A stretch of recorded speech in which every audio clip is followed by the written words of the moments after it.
It's the sound of Perth bands Sixes and Sevens, and I'm very happy to have Josh from the band on the phone all the way from WA. How are you, buddy? Yeah, good afternoon. I'm okay, thank you, Richard. It's way earlier in the world where you are. It must be I just thought of that, yeah. mid-afternoon sun. Yeah. Melbourne is damn cold. There's really no reason to come here other than playing music.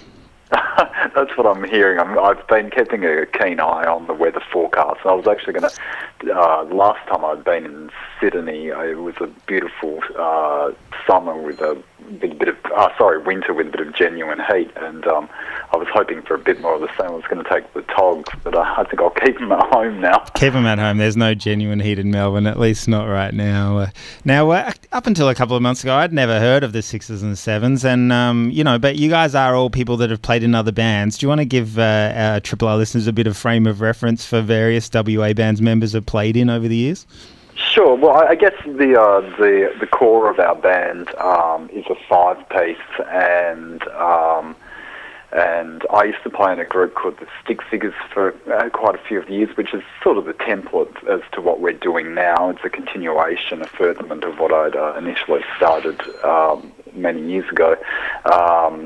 My right-hand man has played with in various bands with local legend Don Mariani, who was of the Stems fame.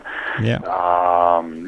Another guy's played in quite a few power pop groups through the years. Another one's played in trombonist Mel has played in a group called Super Engine, who I think had done the rounds over east as well. I've got another 16 or so people to go. So you've a lot of I guess quite a bit of power pop. Our drummer was in a group called New Rules for Boats, who I had definitely done a few tours of Australia.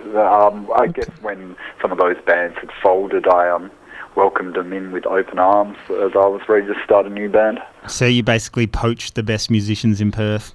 Oh, I'm not a poacher. I couldn't take people from pre-existing bands. That was a bit of a rule I'd had on myself. I'd perhaps suffered to having members being in, up to 5, 6 bands in the past, and I just didn't think that would work well for me or the others and all the bands that I was poaching from. So I actively pursued people who were just free and single and swinging free. I love the sound of this record. As per the song you just heard, it is drenched in a bath of reverb in the best possible way, and there's lots of stuff going on in the back of the mix. I'm guessing you're one of the many people who may have listened to a bit of Beach Boys and a bit of kind of 60s harmony stuff, yeah? Yeah, that would be fair to say. Quite a few of us within the collectors are big fans of the Beach Boys and the Zombies and... There's almost a Phil Spector-ish wall of sound thing going on. Yeah, well, that was the aim. We wanted to sort of do a more narcotic take on that, I guess. Not to replicate entirely. I mean, it would be impossible to... given time constraints and technological configurations that weren't necessarily in our hands, but just an appropriation of what you've mentioned, certainly. And what's the story with the studio? Do you have your own studio, or you just had to blag spaces as you go? Because I reckon this album sounds like it was many months of hard work. Well, you'd be correct in that assumption. It was a year in its undertaking. It was 4 nights a week at the one studio, but it was very homely for us. 4 nights a week from about 7 till 3 in the morning, and Ouch. Then I'd ride home and get about 3 to 4 hours and go to work and start again. And then on the 2 free nights, or 2 of the free nights, I'd do arrangements at home, and that one other night I got to play. I got to go have a drink or something. So this is a nighttime record made between day job hours, or outside of day job hours? Well, I guess the working 9 to 5, you really saw what you were doing before. It was literally just putting fuel into the recording. Love it. Well, we're going to hear some more Sixes and Sevens in just a sec, but you guys are heading to Melbourne. Have you got all the details of the show? I certainly have. We're playing on Friday evening at the Workers' Club in Fitzroy.